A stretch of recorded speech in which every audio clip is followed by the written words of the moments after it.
Hey, boys and girls. It's time for Uncle Jay Explains the News. Now here's the guy who helps little minds understand big news stories, Uncle Jay. Hi, boys and girls. Well, I hope you're all adjusted to daylight savings time because everybody needs to be extra alert for the next few weeks. A lot of people will be tossing their money into a big pool hoping to win back even more. And everybody will be tossing their money into an even bigger pool, but that never comes back. That always goes down the drain. Well, Uncle Jay's news word for this week is a bad word. And I don't mean it's the kind you can't say on TV. This is even worse. The word is enumerate.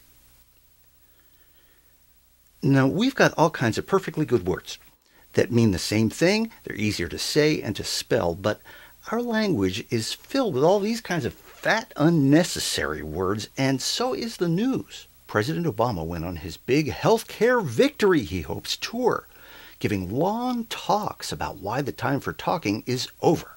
And he did this to enumerate, one more time, all the reasons why his healthcare bill is so wonderful.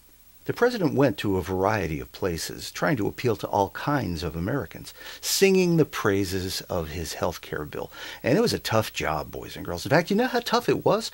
Obama gave Joe Biden the less tough job, and that was to go talk to the Israelis and Palestinians to try and cure their pre-existing condition. Well, something else in the news that we all have to over the next few weeks is ourselves. It's time for everybody to get their census forms in the mail, fill them out, and send them back. And this is very important for a number of reasons. First, it gives the post office a reason to exist for at least a few more weeks. And the census is required in the Constitution. It's right in there. It says count all persons and their age and their sex and their income level and education and phone number and whether or not they have a car and a refrigerator and a cell phone. The Constitution was really visionary. Government thinks so now anyway. And now it's time to answer one of your news questions. This week it comes from Sandy in Fargo, North Dakota. Hi, Sandy. Sandy writes, Dear Uncle Jay, I saw where some group wants to change the shape of hot dogs so they won't get stuck in kids' throats. Is this an example of what my dad says is the nanny state? Thanks, Sandy. Well, it wasn't the government. It was a medical association hoping to lower the number of kids who really do sometimes choke on hot dogs. And that's before they even know what's in them.